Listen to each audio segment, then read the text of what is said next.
કેમ છો મિત્રો? મજામાં છો? તમારું અમારી એસએમ પટેલ ફેમિલી ચેનલમાં સ્વાગત છે. આજે આપણે બનાવીશું ઘઉંના લોટમાંથી મેથીની સ્ટીક. તેના માટેની જરૂરી સામગ્રી: મેં આ 3 વાટકી ઘઉંનો લોટ લીધો છે. અડધી વાટકી જાડો ઘઉંનો લોટ, કસૂરી મેથી અને 2 ચમચી ચણાનો લોટ.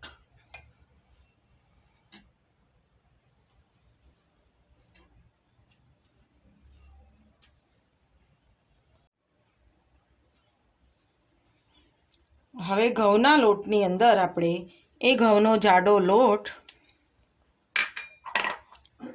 2 ચમચી બેસન નાખી દઈશું.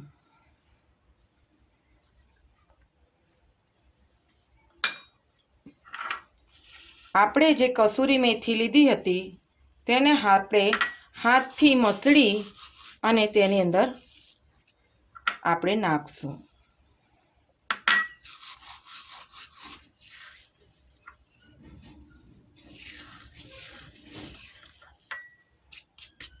પછી સ્વાદ અનુસાર મીઠું,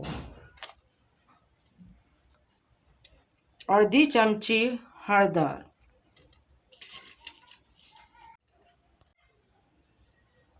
અડધી ચમચી તલ, અડધી ચમચી જેટલો અજમો જે આપણે હાથેથી મસળીને નાખશું, અને જરૂર મુજબનું તેલ 3 થી 4 ટેબલ સ્પૂન. પછી આ બધું જ આપણે સારી રીતના મિક્સ કરી દઈશું, અને જરૂર લાગે તો ફરી બી તેલ નાખી શકો છો તમે.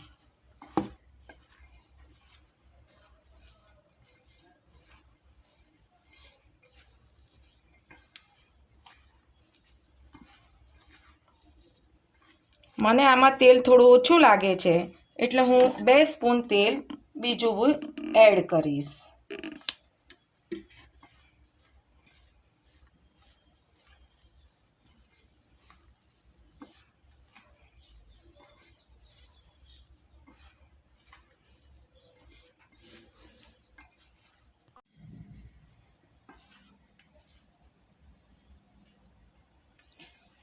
આવી રીતના આપણે લોટમાં બરાબર મસળીને બધું તૈયાર કરી દેવું. હવે આપણે હુંફાળા પાણીથી લોટ બાંધશું. લોટ રોટલી જેટલો નરમ બી નહીં અને બહુ કઠણ બી નહીં, એવો લોટ આપણે બાંધીશું.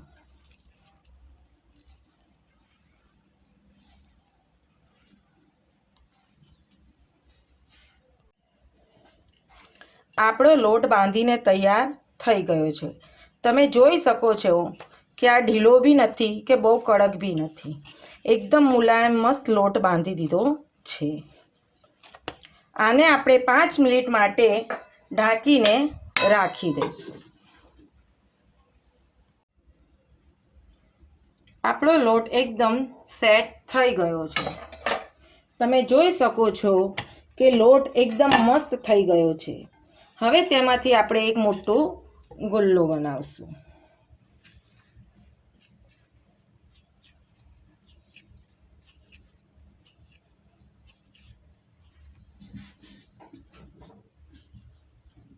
હવે આપણે આમાંથી એક મોટી પૂરી વણશું, જે રોટલી જેટલી આપણે પતલી વણશું.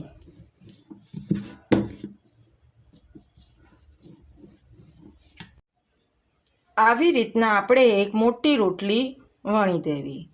પછી તેની ચારે બાજુની કિનારીનો ભાગ આપણે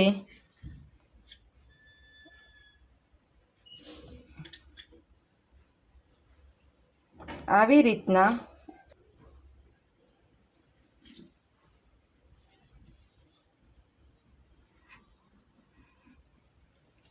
કટ કરી લેવો, અને આજુબાજુનો જે આ ભાગ છે આપણે બીજી પૂરીમાં લઈ લેવો. પછી આની આપણે ઊભી ઊભી આવી રીતના સ્ટીક બનાવી. તમે આનાથી નાની બી બનાવી શકો છો, મોટી બી બનાવી શકો છો. પછી કાંટાવાળી ચમચીની મદદથી આવી રીતના આપણે તેના ઉપર કાપા મારી લઈશું.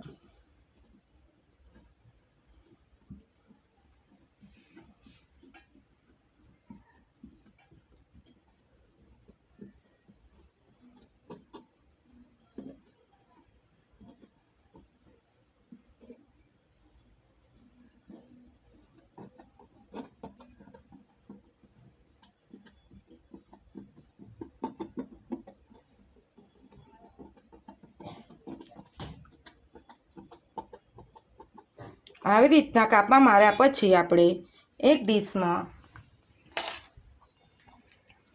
આપણે તેને આવી રીતના ગોઠવી દઈશું. આ જ રીતે આપણે બીજા લોટના બી આવી રીતના મેથીની સ્ટીકો બનાવી દઈશું. આપણે મેથીની સ્ટીકો આ રીતના વણીને તૈયાર કરી દીધી છે. આપણે એક પેનની અંદર તેલ ગરમ કરી લઈશું. તેલ મીડિયમ હોવું જોઈએ, હાઈ એકદમ ગરમ બી નહીં કે ઠંડુ બી નહીં. તે આપણે પહેલાં ચેક કરી લઈશું.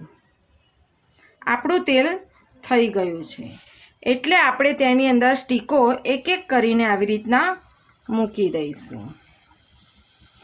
પેનમાં જેટલી સ્ટીકો માય એટલી જ આપણે નાખીશું અને તેને મીડિયમથી હાઈ ફ્લેમમાં તળીશું.